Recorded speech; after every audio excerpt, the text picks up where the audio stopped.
Hello everyone. तो last class में हम लोगों ने है ना और डिटर्मिनेंट में हम लोगों ने प्रॉपर्टी पढ़ना शुरू किया था, है ना।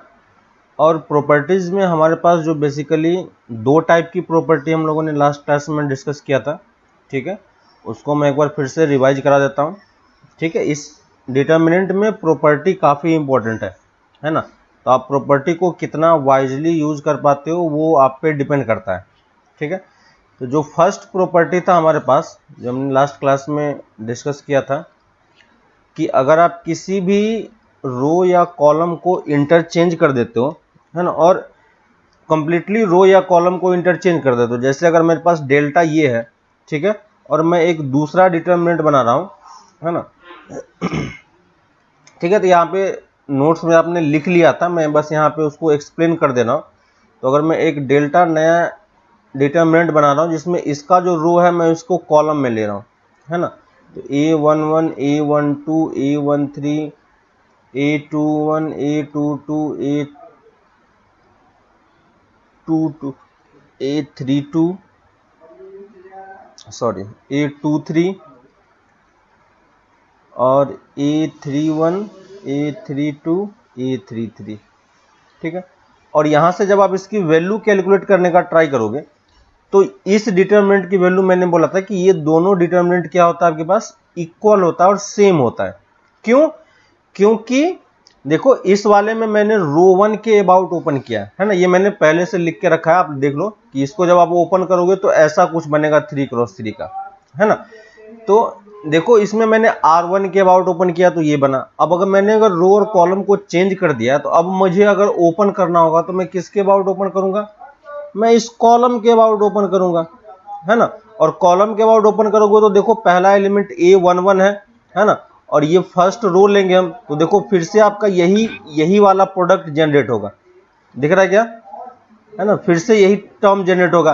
फिर ये सेकेंड वाला आप लोगे, है ना, ये सेकेंड वाला लोगे आप, तो यहाँ से देखो A21 A33 से मल्टीप्लाई हो रहा है, A23 A31 से मल्टीप्लाई हो रहा है, दिख रहा है। तो इसको जब आप ओपन करोगे तो आपको फिर से सेम टाइप का, है ना, यहाँ से जब आप मल्टीप्लाई करोगे तो ये वैल्यू डायरेक्टली सेम किसके इक्वल होगी, डेल्टा के ही इक्वल आएगी, है ना। तो ये चीज आप वेरीफाई कर सकते हो, यहाँ से मैंने ऊपर में डिटर्मिनेंट को ओपन करके रखा है, ठीक है। तो ये फर्स्ट वाला पार्ट था हमारा डिटर्मिनेंट का।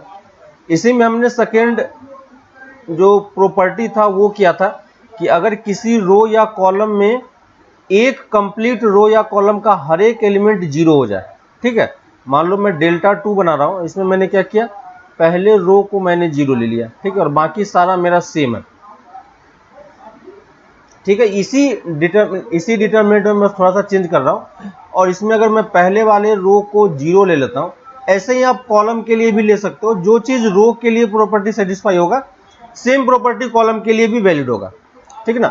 जैसे देखो अगर इस वाले को अगर आप जीरो ले लेते हो तो इस डिटर्मिनेंट की वैल्यू कैसे निकालेंगे, तो हम किसके अबाउट ओपन करेंगे, इसी फर्स्ट रो के अबाउट, है ना। और देखो रो 1 के अबाउट ही ओपन हुआ, यानी ये वाला टर्म जीरो हो गया, ये जीरो हो गया, ये जीरो हो गया, और इसके साथ कुछ भी मल्टीप्लाई हो क्या कोई फर्क पड़ता है, हमेशा वैल्यू कितनी आएगी, जीरो ही आएगी, है ना। सेम चीज आपका कॉलम के साथ भी वैलिड है, ठीक है। तो आप अभी जब क्वेश्चंस करोगे तो वहां पे आपको बहुत सारे क्वेश्चंस देखने को मिलेंगे जहां पे डिफरेंट टाइप से प्रॉपर्टी ये यूज हो रहा है, ठीक है। तो इस वाले पार्ट में, है ना, ये वाला जो पार्ट हमने किया इसमें था कि आप रो और कॉलम को इंटरचेंज कर देते हो, या अगर कोई आपको ऐसा मैट्रिक्स दे देता है, ठीक है, और उस मैट्रिक्स का उसने ट्रांसपोज निकाल लिया, है ना, तो इस वाले में आप क्या बोल सकते हो कि ए मैट्रिक्स का डिटर्मिनेंट और उसके ट्रांसपोज का डिटर्मिनेंट दोनों क्या होगा, सेम होगा। अगर मैट्रिक्स के टर्म में समझने का ट्राई करो तो, है कि नहीं, ये चीज हमारा सेम होगा। और अगर आप डेल्टा 2 में बात करो तो यहाँ पे ये इंपॉर्टेंट प्रॉपर्टी हमें ये दिखाई दे रही है कि ऊपर वाला अगर कोई भी एक रो, है ना, कोई भी एक रो या कोई भी एक कॉलम, ठीक है, अगर ये जीरो हो जाता है तो आपका डिटर्मिनेंट की वैल्यू जीरो हो जाती है ना। और यहां से हमें ये चीजें समझ में आनी चाहिए कि जो मैंने आपको पहले स्टार्टिंग में बताया था, क्योंकि हमें देखो कैलकुलेशन कितना करना पड़ रहा है, A11 को इसके साथ इस आपस में मल्टीप्लिकेशन के साथ फिर से मल्टीप्लाई करना पड़ रहा है, A12 को इसको मल्टीप्लाई करके फिर सब्ट्रैक्ट करके फिर से हम मल्टीप्लाई कर रहे हैं, है ना। देखो आपको कैलकुलेशन दिखाई पड़ रहा होगा, कितना ज्यादा कैलकुलेशन है। इसी कैलकुलेशन को हम लोग जितना इजी बना सके वो हमारे लिए बेनिफिशियल है, ठीक है, क्योंकि हम जितना कम कैलकुलेशन करेंगे हमारा क्वेश्चन उतना जल्दी सॉल्व होगा, ठीक है। तो इसी चीज को कम करने के लिए हम क्या करते हैं, हम ट्राई करते हैं कि अगर मेरा ये 0 हो जाता तो मुझे ये कैलकुलेशन तो नहीं करना पड़ता, है ना। अगर मेरा ये 0 हो जाता तो ये कैलकुलेशन तो नहीं करना पड़ता, है ना।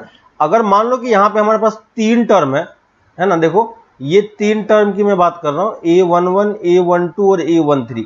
अगर इस तीनों में से कोई 2 मेरा 0 हो जाए तो हमारा कैलकुलेशन कितना इजी हो जाएगा, समझ में आ रहा है। एटलीस्ट अगर एक भी 0 हो जाए तो भी हमारा कैलकुलेशन क्या हो जाएगा, काफी इजी हो जाएगा, है कि नहीं। तो हम इस चीज को हम यहाँ पे यूज कर रहे हैं कि अगर आपके पास कोई भी ऐसा डिटर्मिनेंट दिया हुआ हो तो हम हमेशा उस रो या कॉलम के अबाउट डिटर्मिनेंट को ओपन करेंगे जिसमें मैक्सिमम नंबर ऑफ जीरोज हो, है ना। और अगर सारा 0 हो गया तब तो डिटर्मिनेंट 0 होगा, हमें सॉल्व करने की जरूरत भी नहीं है। लेकिन आपको ट्राई करना है कि अगर सारा एलिमेंट 0 नहीं मिलता है तो हम किसी तरीके से वो रो या कॉलम खोजे जहां पे हमारे पास मैक्सिमम नंबर ऑफ जीरोज हो, ठीक है। उससे फायदा क्या होगा कि आपका कैलकुलेशन काफी कम हो जाएगा, एटलीस्ट आपका 1 से 2 कैलकुलेशन आपका हट जाएगा, सिर्फ आपको एक कैलकुलेशन करना पड़ेगा, और उतना तो हम लोग कर ही सकते हैं, है ना। तो क्योंकि हम सारे कैलकुलेशन को नहीं हटा सकते लेकिन कैलकुलेशन को हम लोग मिनिमाइज कर सकते हैं, है ना। तो एम यहाँ पे बस यही है। तो ये 2 प्रॉपर्टी हो गई हमारे पास जो हमने लास्ट क्लास में डिटेल में लिखा भी था और आपको बताया भी था, ठीक है। इसी में थर्ड प्रॉपर्टी पे आते हैं, है ना। थर्ड प्रॉपर्टी यहां पे ये बोलता है कि अगर आपके पास किसी 2 रो या 2 कॉलम को अगर आप आपस में इंटरचेंज करते हो, ठीक है, लिख लो, इफ एनी 2 रोज और कॉलम, ठीक है, रोज को रोज से, कॉलम को कॉलम से, कभी भी रोज और कॉलम को आपस में मिक्स नहीं करना है, ठीक है।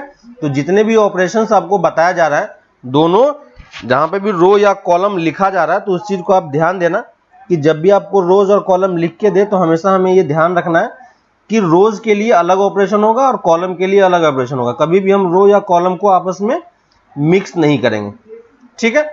तो ये चीज बस आप ध्यान रखना। तो यहां पे लिखा मैंने कि इफ एनी 2 रोज और कॉलम्स ऑफ अ डिटर्मिनेंट, ठीक है, of a determinant,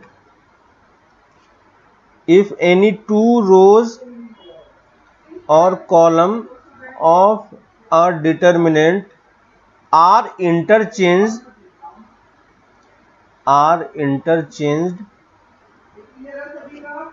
then sign of the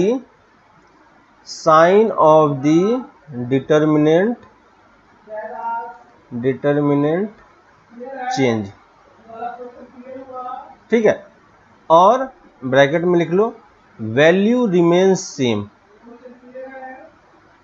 value remains same. देखो मैंने आपको मैट्रिक्स में बताया था कि मैट्रिक्स में अगर आप कोई भी एक भी एलिमेंट चेंज करते हो या किसी भी एलिमेंट को शिफ्ट भी करते हो इस तरफ से उस तरफ, है ना, तो उसमें क्या होता है, आपका मैट्रिक्स कंप्लीटली चेंज हो जाता है ना। तो ये चीज आप ध्यान रखना कि मैट्रिक्स में अगर आप थोड़ा सा भी एक एलिमेंट का भी हेर फेर करोगे, एक एलिमेंट को भी प्लस माइनस करोगे, है ना, एक एलिमेंट को भी आप इस रो से उठा के उस रो में करोगे, किसी भी टाइप का चीज करोगे, है ना, एलिमेंट अगर आपका डिस्टर्ब हो गया तो वो डिटर्मिनेंट, वो मैट्रिक्स क्या हो जाएगा, चेंज हो जाएगा। लेकिन डिटर्मिनेंट में हमारे पास ये फायदा होता है कि आप किसी भी टाइप का ये चीजें कर सकते हो। क्यों हम ऐसा कर सकते हैं, क्योंकि डिटर्मिनेंट क्या होता है, एक नंबर होता है, आपको स्टार्टिंग में मैंने बताया था, है ना। तो डिटर्मिनेंट क्या होता है, एक नंबर होता है।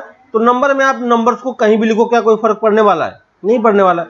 तो सेम वही लॉजिक हम यहाँ पे अप्लाई करके लिखते हैं कि अगर डिटर्मिनेंट में अगर आप एलिमेंट्स को इधर उधर करते हो, है ना, तो एलिमेंट्स में भी कुछ जो प्रॉपर्टी आपको दी हुई है उसी टाइप का चेंजेस करना है, कुछ ऐसा चेंज नहीं करना है कि आप एलिमेंट को यहां से उठा के एक सिंगल एलिमेंट को हम कुछ भी नहीं कर रहे हैं, कंप्लीटली रो को हम ऊपर नीचे शिफ्ट कर सकते हैं, राइट लेफ्ट लेके जा सकते हैं, ठीक है। तो ये सेकेंड वाला थर्ड प्रॉपर्टी क्या बोल रहा है, थर्ड प्रॉपर्टी बोल रहा है कि अगर आपके पास कोई एक डिटर्मिनेंट गिवन है, ठीक है, और इसमें आप किसी 2 रोज या कॉलम को इंटरचेंज करते हो, ठीक है, किसी भी रोज या कॉलम को आप क्या कर रहे हो, इंटरचेंज कर रहे हो। जैसे देखो मैं फिर से यही डिटर्मिनेंट ले रहा हूं डेल्टा 1 वाला, ठीक है, ये जो स्टार्टिंग मैंने ऊपर में लिखा हुआ था डेल्टा वाला, और इस वाले में मैं क्या कर रहा हूं, देखो मैं इस दोनों रो को इंटरचेंज कर रहा हूं, R1 और R2 को इंटरचेंज कर रहा हूं, ठीक है। तो देखो R1 और R2 को जब इंटरचेंज करोगे तो नया डिटर्मिनेंट क्या बनेगा, तो मैं यहाँ पे डेल्टा 1 लिख रहा हूं, क्योंकि आप चेंज करोगे तो डिटर्मिनेंट को हम दूसरे सिंबल से लिख रहे हैं, ठीक है। तो A11, A12, A13 यहाँ पे आ गया है ना, A21, A22, A23 यहाँ पे आ गया, A31, A32, A33 यहाँ पे आ गया। क्लियर है। तो हमारे पास डेल्टा पहले के ऊपर में था, ठीक है, मैं डेल्टा भी लिख ही देता हूं ताकि आपको कंफ्यूजन नहीं हो, ठीक है। तो देखो, सॉरी,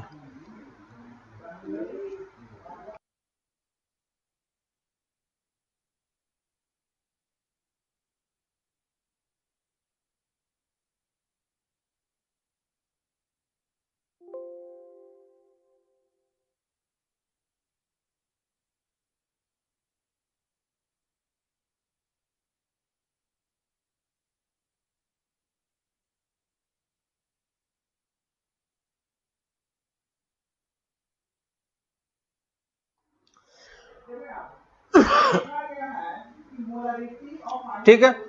तो देखो मैं एक बार फिर से वो डिटर्मिनेंट आपको लिख देता हूं ताकि आपको समझ में आ जाए। जैसे डेल्टा इक्वल टू हमें दिया हुआ था, मैंने इन जनरल ये इस टाइप का लिया हुआ था, A11, A12, A13, A21, A22, A23, है ना, A31, A32, A33, ठीक है। और यहाँ पे मैं क्या कर रहा हूँ, दो रोज को आपस में इंटरचेंज कर रहा हूँ, ठीक है। तो मान लेते हैं कि दो रोज को इंटरचेंज करने पे हमारे पास डिटर्मिनेंट ये बन रहा है, ठीक है। तो मान लेते हैं यहाँ पे मैं कि इस दोनों रोज को मैं आपस में इंटरचेंज कर रहा हूँ, ठीक है। तो R1 और R2 को मैं क्या कर रहा हूँ, ऊपर नीचे शिफ्ट कर रहा हूँ।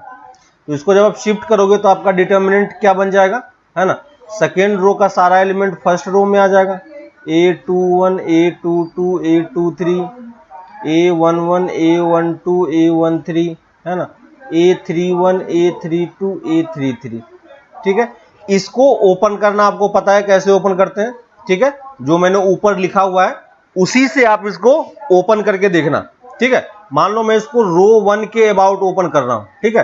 तो रो 1 के अबाउट ओपन करोगे तो ये क्या दे देगा, A11 और मैट्रिक्स का मल्टीप्लिकेशन माइनस A12 और जो 2 क्रॉस 2 का मैट्रिक्स है उसका मल्टीप्लिकेशन, है ना, प्लस A13 और जो मैट्रिक्स बचेगा 2 क्रॉस 2 का उसका मल्टीप्लिकेशन, ठीक है। अगर आप डेल्टा 1 को ओपन करोगे तो डेल्टा 1 को भी देखो मैं इसके अबाउट ओपन कर रहा हूं, ठीक है, सेकेंड रो के अबाउट ओपन कर रहा हूं। किसके अबाउट ओपन कर रहा हूं मैं, सेकेंड रो के अबाउट ओपन कर रहा हूं, ठीक है। मैं किसके अबाउट ओपन कर रहा हूं, यहां पे सेकेंड रो के अबाउट ओपन कर रहा हूं। सेकेंड रो के अबाउट क्यों, क्योंकि यहां पे हमें A11 दिख रहा है और ये चीज अभी हमने यहां पे किया था।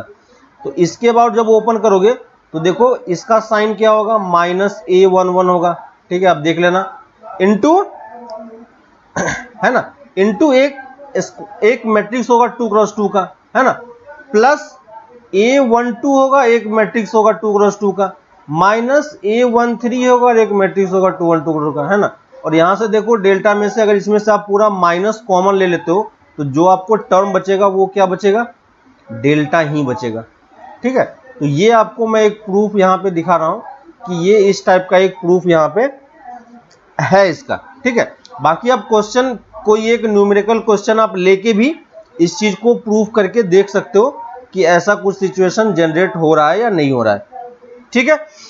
तो आप ये चीज एक बार ट्राई करना खुद से, ठीक है, एक एग्जांपल के थ्रू। आपके बुक में बहुत सारा एग्जांपल इस टाइप का दे रखा है ना, तो उसमें आप उस चीज को वेरीफाई कर सकते हो। लेकिन यहाँ पे ये चीज ध्यान रखना कि ये काफी इंपॉर्टेंट प्रॉपर्टी है, ठीक है। इसमें आप कॉलम को भी उसी तरीके से इंटरचेंज कर सकते हो, है ना। तो दो रो या दो कॉलम को अगर आप इंटरचेंज करोगे तो आपका क्या हो जाएगा, दो रो या दो कॉलम को इंटरचेंज करने से क्या होगा, दो रो या दो कॉलम को इंटरचेंज करने से एक साइन आएगा, है ना। तो हमने कितने चेंजेस किए, हमने कितने चेंजेज किए? हमने एक चेंजेज किया, है ना। एक चेंजेज का मतलब क्या हो गया कि आप इसको यहां पे लेके आ रहे हो, है ना, R1 को R2 में लेके आ रहे हो और R2 को R1 में लेके जा रहे हो, है ना। तो ये कंप्लीटली कितने चेंजेस कहलाते हैं? एक चेंजेज, है ना। कौन सा चेंजेज किया मैंने? R1 और R2 को आपस में इंटरचेंज किया। तो इंटरचेंज का सिंबल हम इस तरीके से लिख रहे हैं। तो ये कितना चेंज हुआ? एक चेंज हुआ, है कि नहीं। अब सोचो कि अगर मैं एक बार और चेंज करता तो क्या होता, है ना। एक बार और अगर आप चेंज करते तो क्या होता? समझ में आ रहा है? मैंने इसको यहां से चेंज करके, देखो R1 ये मेरा पहले R1 था, ठीक है, ये मेरा R2 था, ये मेरा R3 था, ठीक है। मैंने यहां पे क्या किया? यहां पे मैंने एक इंटरचेंज किया और R2 को मैं ऊपर ले गया, R1 को नीचे ले गया, और ये मेरा R3 था, ठीक है। तो कितने चेंज किए? एक चेंज करने पे हमारे पास क्या आया? एक और माइनस साइन आया। अगर मैं एक और चेंज करता और मैं यहाँ पे डेल्टा 2 बनाता, ठीक है, डेल्टा 2 बनाता, और मैं फिर से मान लो R1 और R3 को आपस में इंटरचेंज कर रहा हूं, ठीक है। तो R2 मेरा सेम है, ठीक है, और यहाँ पे मैं इसको 31, 32, A33, A11, A12, A13, यहाँ पे देखो फिर से मैंने चेंज किया, ठीक है। तो अब देखो यहां से जब फिर से चेंज करोगे तो इसकी वैल्यू फिर से किसके इक्वल होगी? डेल्टा के इक्वल होगी। क्यों? क्योंकि इसकी वैल्यू कितनी थी? माइनस डेल्टा थी, है ना। और इसमें मैंने फिर से एक और चेंज किया तो माइनस ऑफ माइनस डेल्टा फिर से आएगा, है ना। तो फाइनल वैल्यू कितना आ जाएगा आपका? सेम डेल्टा ही आ जाएगा, है ना। अब आप ओरिजिनल वाले एक्सप्रेशन को देखो, ठीक है, आप ओरिजिनल वाले डिटर्मिनेंट को देखो कि ये डिटर्मिनेंट हमारा क्या था और फाइनल जो डिटर्मिनेंट हमने किया दोनों में उसको डिफरेंस को देखो, है ना। यहां पे मैंने कितने चेंजेज किए? एक चेंजेज किए। तो एक चेंजेज करोगे तो कितने माइनस साइन आएंगे? एक माइनस साइन आएगा। क्लियर है? एक चेंजेज पे कितना माइनस साइन आएगा? एक चेंजेज पे एक माइनस साइन आएगा। यहां पे मैंने इस डेल्टा 2 तक पहुंचने के लिए मुझे क्या करना पड़ा, है ना। तो देखो डेल्टा 2 तक पहुंचने के लिए आपको करना क्या पड़ा? देखो आपका R1 यहां पे आ गया, R3 यहां पे आ गया और R2 यहां पे आ गया। अब आप इसको भूल जाओ, ठीक है। अब डायरेक्टली यहां से यहां आने का सोचो कि आप यहां से यहां आने के लिए आपको कितना चेंजेज करना पड़ेगा, ठीक है। तो देखो पहले हमारे पास R1 ऊपर था, R1 को हमें सबसे नीचे लेके जाना है। तो आप कैसे लेके जाओगे? या तो आप R1 और R3 को आपस में इंटरचेंज करोगे, ठीक है। तो यहां पे मैं एक ऑपरेशन आपको इस तरीके से दिखा सकता हूं कि अगर आप R1 और R3 को आपस में इंटरचेंज करोगे तो R1 आपका इस पोजीशन पे पहुंच जाएगा, लेकिन R3 मेरा यहां पहुंच जाएगा। लेकिन हमें चाहिए क्या? R3 यहां पे चाहिए। तो फिर से हमें क्या करना पड़ेगा? R3 और R2 को इंटरचेंज करना पड़ेगा, है ना। तो देखो यहां से यहां पहुंचने के लिए आपको कितने इंटरचेंज करने पड़े? 2 इंटरचेंज करने पड़े। और 2 इंटरचेंज के लिए कितने माइनस साइन आएगा? 2 माइनस साइन आएगा, है ना। और 2 माइनस साइन कैंसिल होकर फिर से आपको क्या दे देगा? सेम ओरिजिनल वैल्यू ही दे देगा, है ना। तो ओरिजिनली अगर आपके पास जो डिटर्मिनेंट था उसी डिटर्मिनेंट में अगर आप 2 चेंजेस करते हो, है ना, 2 इंटरचेंज करते हो तो आपका वैल्यू डिटर्मिनेंट की वैल्यू क्या रहती है? सेम रहती है।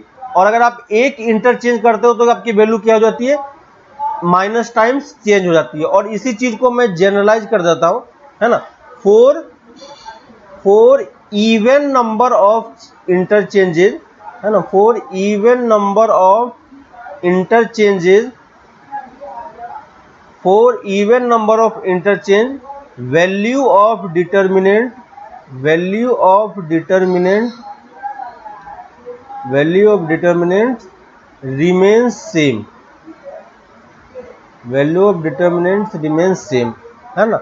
And for odd number of interchanges, for odd number of interchanges value of determinant, है ना, और sign of determinant, sign of determinant changes, ठीक है। यहां पे देखो 2 चीजें मैंने आपको बताई है इस वाले पार्ट में। यहां पे मैंने बोला कि साइन चेंज हो रहा है लेकिन वैल्यू उसका सेम है, ठीक है। तो जो ओरिजिनली डेल्टा की वैल्यू थी सेम डेल्टा की वैल्यू तो सेम रहेगी, ठीक है। लेकिन अगर ये +5 था तो इसका आंसर क्या हो जाएगा? -5 हो जाएगा। क्लियर है? अगर उसका ओरिजिनल साइन +5 था तो इसलिए मैं बोल रहा हूं कि वैल्यू पे कोई फर्क नहीं पड़ेगा, बस साइन आपका प्लस माइनस का होगा। ठीक है, तो डिटर्मिनेंट का वैल्यू सेम रहता है ना, और यहां पे भी आप साइन ही कर लो तो बेटर एक्सप्लेनेशन मिल जाएगा आपको। Sign of determinants remain same, है ना, और साइन का मतलब साइन के साथ साथ हमारा क्या है, वैल्यूज भी। ठीक है, तो वैल्यूज भी आपका सेम रहेगा, बस साइन आपका प्लस से माइनस होगा, माइनस से प्लस होगा, बस इतना ही डिफरेंस हो सकता है, और इससे ज्यादा डिफरेंस आपके पास कुछ भी नहीं होगा। ठीक है, तो ये सबसे ध्यान रखना कि जब भी आप इवन नंबर ऑफ चेंज करोगे, है ना, इवन नंबर ऑफ चेंज करोगे तो आपका डिटर्मिनेंट क्या होगा, साइन चेंज नहीं करता है, लेकिन ऑड नंबर ऑफ चेंजेस पे आपका डिटर्मिनेंट का साइन क्या हो जाता है, चेंज हो जाता है। अगर आपका ओरिजिनली आंसर प्लस में +2 था तो फाइनली आपका -2 हो जाएगा, अगर ओरिजिनली आपका -3 था तो बाद में +3 हो जाएगा, है ना। तो कितने इंटरचेंज कर रहे हो उस चीज को आपको थोड़ा सा केयरफुली काउंट करना है। ठीक है, अगर आप काउंट कर पाओगे तो आपका क्वेश्चन आपको क्या होगा, है ना, कि आपको जल्दी क्वेश्चन सॉल्व हो जाएगा। ठीक है, आपको पूरा उतना कैलकुलेशन करने की जरूरत नहीं पड़ेगी। अगर आपको ओरिजिनली हमें अगर डेल्टा की वैल्यू पता होती, है ना, ये वाला जो पार्ट था हमारा, अगर कोई हमें इसकी वैल्यू दे देता और कोई चेंज करके ये देता तो क्या हम इसकी वैल्यू फिर से कैलकुलेट करके लिखेंगे, नहीं लिखेंगे। हमें जब इसकी वैल्यू ऑलरेडी पता है, बस हम काउंट करेंगे इसमें चेंजेस कितना हुआ है। अगर ऑड चेंजेस होगा तो हम माइनस साइन लगा देंगे, है ना, और इवन चेंजेस होगा तो उसमें सेम वैल्यू और सेम साइन के साथ वो रिटेन कर जाएगा। क्लियर है, और सेम इसी प्रॉपर्टी के बेस्ड पे आपके पास एक और प्रॉपर्टीज आती है। ठीक है, सेम इसी प्रॉपर्टी पे बेस्ड है। ठीक है, तो ये 2 प्रॉपर्टी हो चुका है, ये 4th प्रॉपर्टी है ना। तो नेक्स्ट हम लोग आते हैं 4th प्रॉपर्टी पे, जो कि सेम इसी प्रॉपर्टी पे बेस्ड है। ठीक है, देख लो, इफ एनी 2 रोज, देख लो, इफ एनी 2 रोज और column, if any 2 rows or columns of a determinant, if any 2 rows or column of a determinant are identical, identical मतलब ऑल, है ना, रोज की बात कर रहे हैं तो दोनों का रोज का एलिमेंट क्या होना चाहिए, सेम होना चाहिए, है ना, ऑल एलिमेंट्स और all corresponding elements should be same. ठीक है, और कॉलम की बात करोगे तो कॉरस्पॉन्डिंग एलिमेंट क्या होने चाहिए, सेम होने चाहिए। तो अगर बोलता है कि अगर आपके पास किसी भी डिटर्मिनेंट में 2 रोज या कॉलम आपको आइडेंटिकल मिल जाए, then value of determinant will be 0। ठीक है, और ये देखो कितना अच्छा प्रॉपर्टी है। अगर मुझे किसी डिटर्मिनेंट में 2 रोज या कॉलम सेम दिख जाए, ठीक है, जैसे मैं इन जनरल फॉर्मेट में ले लेता हूं आपके पास। ठीक है, मान लो मैंने ये ले लिया ABCDEFGHI। ठीक है, अब इसमें बोल रहा है कि 2 रोज या कॉलम सेम होने चाहिए। ठीक है, तो मैं मान लेता हूं कि ये दोनों कॉलम सेम है, तो ये दोनों कॉलम की वैल्यू भी कितनी है, इस दोनों कॉलम की वैल्यू भी आपके पास सेम ही है। ठीक है, E और H ही है।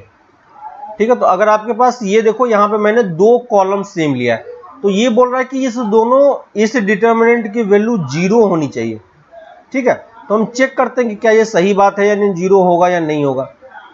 दिख रहा है आपको, है ना। देखो, कॉरस्पॉन्डिंग एलिमेंट मतलब क्या होगा, जो कॉरस्पॉन्डिंग एलिमेंट लिखा था मैंने, इसका मतलब हो गया कि ये वाला, ये दोनों आपस में इक्वल होना चाहिए, ये दोनों आपस में इक्वल होना चाहिए, ये दोनों आपस में इक्वल होना चाहिए। समझ में आ रहा है। ठीक है, तो इसको क्रॉस चेक करके देखते हैं कि क्या होता है। देखो, मैं अगर इसी डिटर्मिनेंट में अगर मैं ये ऑपरेशन लगाता हूं, मैं C2 और C3 को आपस में इंटरचेंज करता हूं। ठीक है, C2 एंड C3 को आपस में इंटरचेंज करता हूं। कितने इंटरचेंज किए मैंने, 1 इंटरचेंज। है ना। तो जो मेरा डिटर्मिनेंट बनेगा वो क्या होगा, देखो ADG है ना, BEH।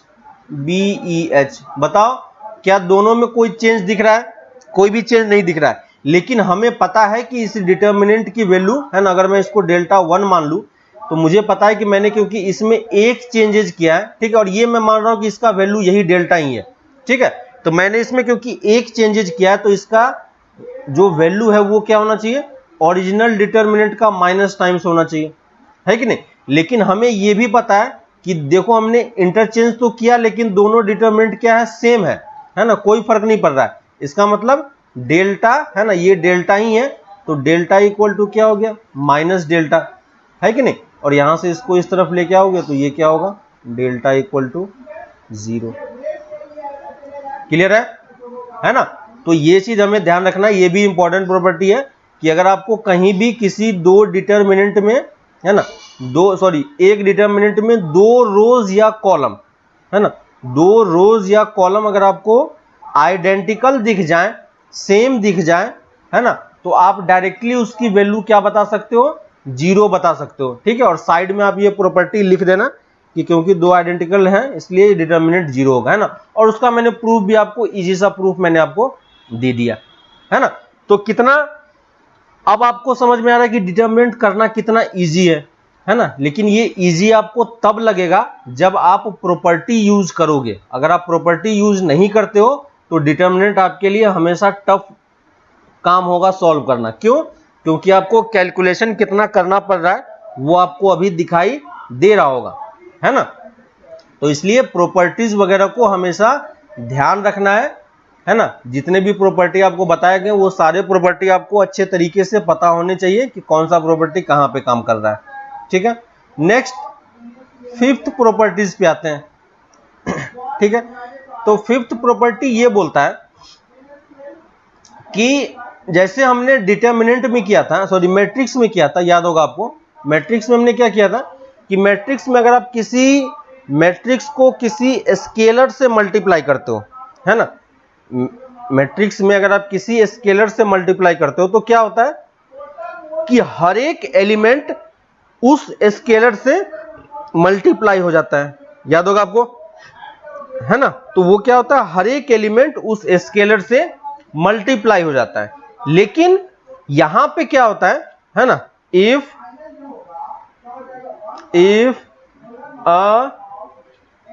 लिख लो, if each element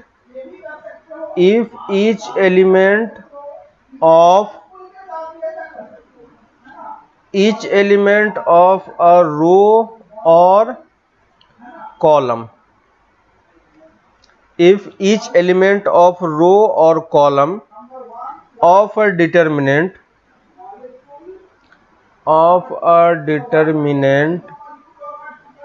is multiplied by a scalar, ठीक है, बाय अ स्केलर, मान लेते हैं k स्केलर है ना, देन द वैल्यू ऑफ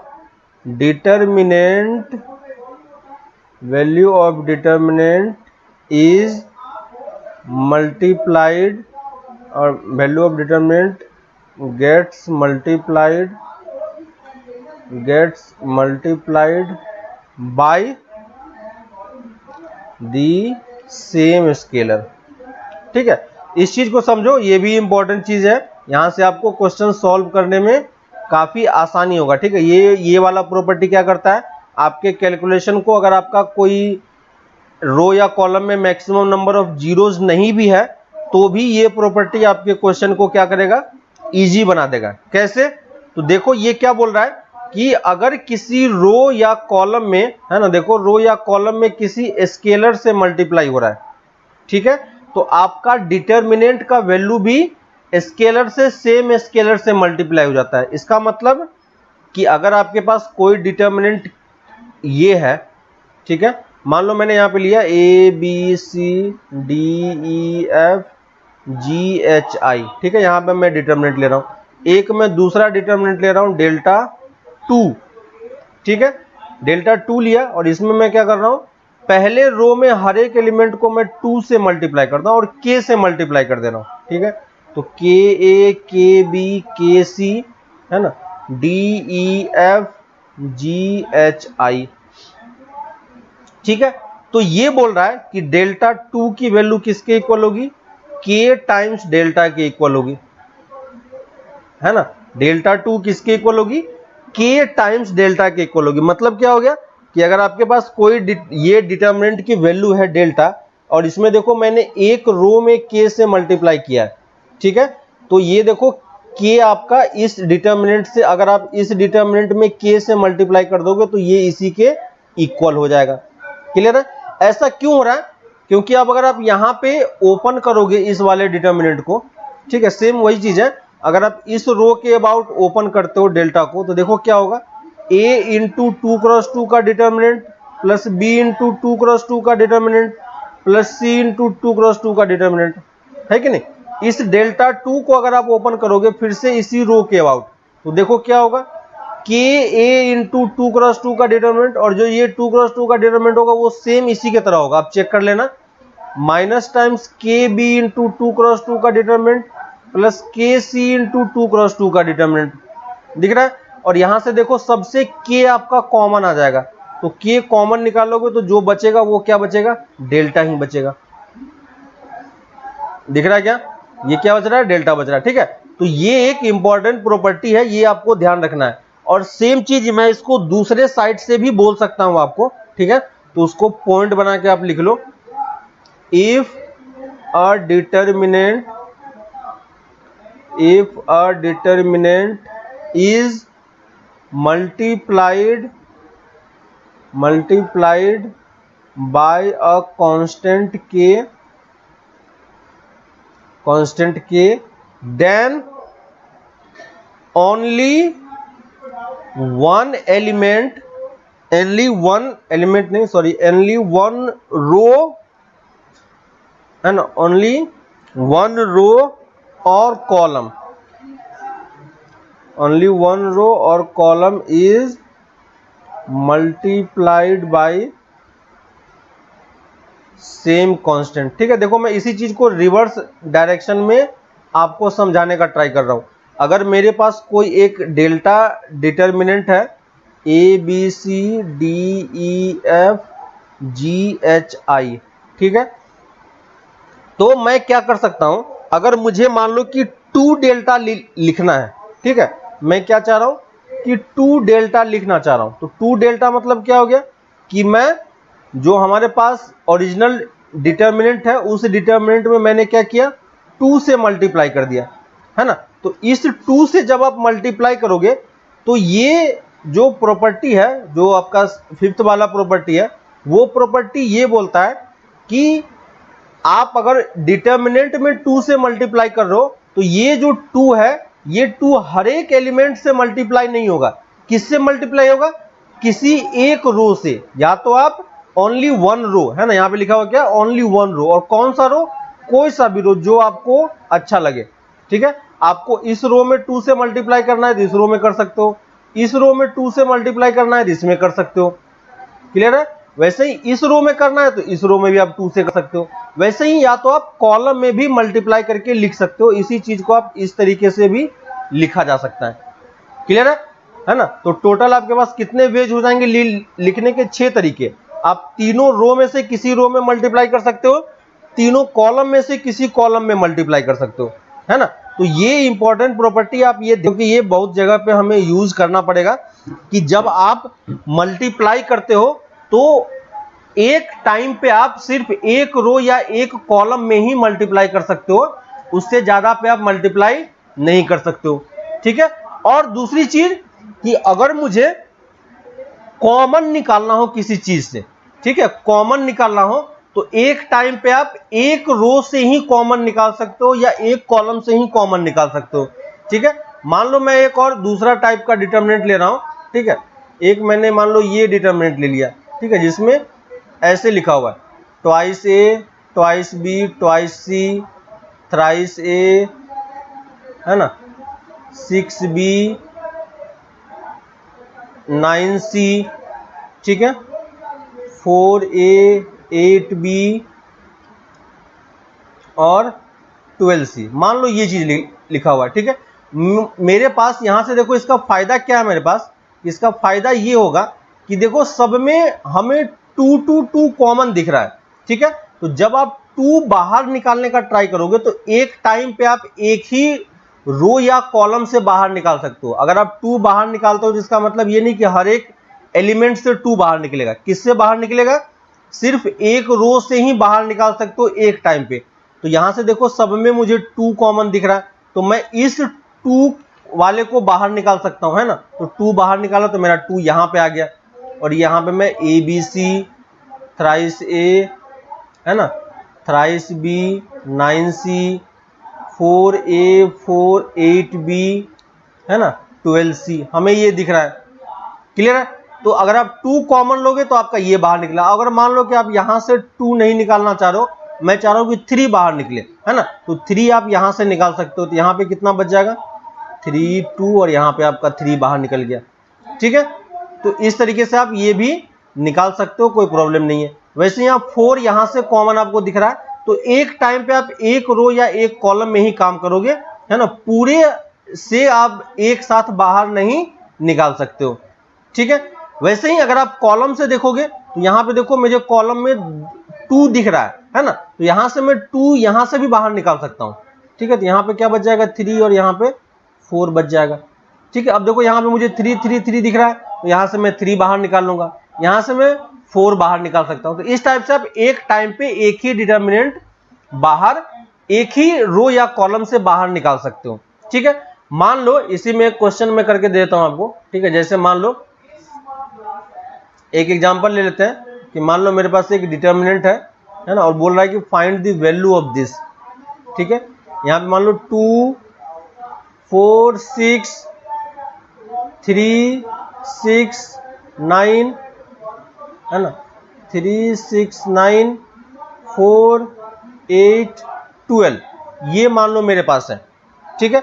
अब मुझे अगर इसको सॉल्व करना है तो आपको दिख रहा है कि इसको कैलकुलेट करोगे तो आपके पास कितना ज्यादा कैलकुलेशन लेंदी होगा, ठीक है।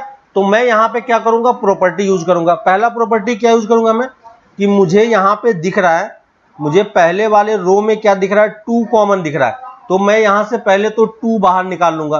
2 बाहर निकालने से फायदा क्या हो गया कि हमारा जो एलिमेंट था वो छोटा हो गया, है कि नहीं। एलिमेंट क्या हो गया? मेरा छोटा हो गया। अब इसको कैलकुलेट करने में क्या होगा? आसानी होगा। दूसरा, मुझे सेकेंड वाले रो से भी 3 कॉमन दिख रहा है ना, तो यहां से भी मैं 3 बाहर निकालूंगा, तो यहां 3 बाहर मल्टीप्लाई हो जाएगा, यहां पे कितना हो गया? 1 2 3। थर्ड वाले से भी मुझे 4 दिख रहा है, तो यहां से भी मैं 4 निकाल लिया, और यहां पे भी कितना बच गया? 1 2 3। और जस्ट अभी आपने एक प्रॉपर्टी पढ़ा था कि अगर कोई भी 2 रो या कॉलम सेम होता है, तो देखो ये दोनों रो सेम है ना, ये दोनों रो सेम है, तो कोई भी रो या कॉलम सेम होता है जिसकी वैल्यू डायरेक्टली कितनी होती है? 0 होती है। तो देखो मैंने इसमें कुछ किया क्या, यहां पे मुझे सारा एलिमेंट अलग अलग दिख रहा था, लेकिन मैंने एक कॉमन बाहर निकाला तो मुझे दिख गया कि 2 रो मेरा सेम आ रहा है, 2 रो या 2 कॉलम भी आपका देखो सेम ही आ रहा है। तो ऐसा कुछ होगा तो मैं डायरेक्टली इसका आंसर क्या बताऊंगा? 0 बताऊंगा। अगर आप ये प्रॉपर्टी यूज नहीं करते तो आपको कितना कैलकुलेशन करना पड़ता है, समझ में आ रहा है? और इतना कैलकुलेशन करने के बाद आपका आंसर क्या आता? 0 आता है ना। तो प्रॉपर्टी यूज करने से आप डायरेक्टली इस तरीके से आंसर कर सकते हो इजीली, ठीक है। एक और क्वेश्चन ले लेता हूं मैं, ठीक है। मान लो मेरे पास एक मैट्रिक्स ये है, ठीक है, एक मैट्रिक्स मेरे पास ये है जिसमें, ठीक है, मेरे पास मैट्रिक्स है। मान लो मैं एक मैट्रिक्स ले रहा हूं इस टाइप का, ABCDEFGHI,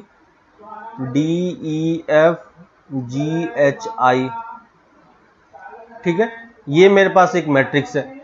मैं क्या कर रहा हूं, और इसके कॉरस्पॉन्डिंग जो डिटर्मिनेंट है, ठीक है, इस मैट्रिक्स का जो डिटर्मिनेंट है उस डिटर्मिनेंट की वैल्यू डेल्टा के इक्वल है, ठीक है। तो मैं कैलकुलेट नहीं कर रहा हूं, डेल्टा के टर्म्स में लिख रहा हूं। अब आपको वो क्या बोला है कि फाइंड दी, है ना, if this equal to this then find the determinant of k times a, ठीक है। आपको लास्ट क्लास में बताया था कि डिटर्मिनेंट को इस तरीके से भी लिखा जा सकता है ना। और आपको एक्चुअली में क्या करना है, k टाइम्स a निकालना है। तो देखो ये एक्चुअली में अपने आप में क्या है, मैट्रिक्स है ना। और मैट्रिक्स में इसने क्या किया है, k से मल्टीप्लाई किया है। तो सबसे पहले आपको क्या बनाना पड़ेगा, ka मैट्रिक्स बनाना पड़ेगा। और ka मैट्रिक्स में क्या होता है, याद होगा आपको मैट्रिक्स में, अगर आप मैट्रिक्स में किसी स्केलर से मल्टीप्लाई करते हो तो क्या होता है, हर एक एलिमेंट आपका स्केलर से मल्टीप्लाई हो जाता है, ठीक है। तो ये देखो हर एक एलिमेंट हमारा क्या हो गया, स्केलर से मल्टीप्लाई हो गया। और ये निकालने के बाद अब आप इसका क्या निकालोगे, डिटर्मिनेंट निकालोगे, है ना। तो मैट्रिक्स आपका कंप्लीट बन चुका है। अब अगर आप इसका डिटर्मिनेंट लिखते हो तो क्या होगा, के ए, के बी, के सी, के डी, के ई, के एफ, है ना, के जी, के एच और के आई। क्लियर है। और यहां से जब आप डिटर्मिनेंट लिखोगे तो आपको ये पता है कि देखो मुझे k कॉमन दिख रहा है, लेकिन डिटर्मिनेंट है, तो डिटर्मिनेंट से जब हम बाहर निकालेंगे तो एक टाइम पे एक ही k बाहर निकलेगा। तो यहां से एक k बाहर निकाल सकते हो, दूसरा k बाहर निकाल सकते हो और तीसरा k बाहर निकाल सकते हो। तो बाहर आपके पास कितना आएगा, k क्यूब आएगा, है ना। और k क्यूब के बाद जो बच रहा है वो क्या है आपका डिटर्मिनेंट डेल्टा, ये डेल्टा की वैल्यू है ना, डिटर्मिनेंट ऑफ a दिया हुआ है। तो इसको आप क्या लिख सकते हो, k क्यूब बाई डेल्टा आप लिख सकते हो, है ना। तो देखो यहाँ पे क्या हो रहा है, डिटर्मिनेंट ऑफ k निकालोगे तो ये कितना हो गया, k cube by determinant of a आ रहा है, ठीक है। ये कब होगा, जब आपका a क्या होगा, मैट्रिक्स होगा, है ना। अगर आपको मैट्रिक्स गिवन था तो हम ये चीज करते थे। क्लियर है। तो ये चीज आप ध्यान रखना। और इसी चीज को जनरलाइज भी वो कर देता है। अगर मान लो ये 3x3 का मैट्रिक्स था, है ना, देखो ये 3x3 का मैट्रिक्स था, तो 3x3 के मैट्रिक्स में से आपने कांस्टेंट बाहर निकाला तो कितना बाहर आ गया, k क्यूब बाहर आ गया।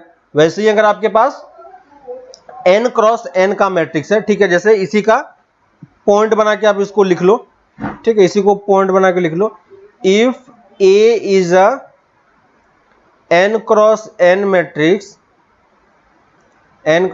Matrix then determinant of k times a equal to क्या होगा, k to the power n into determinant of a। ठीक है, ये आपको समझ में आ रहा हो क्योंकि यहां पे मैंने 3x3 में आपको एग्जांपल लेके बताया है।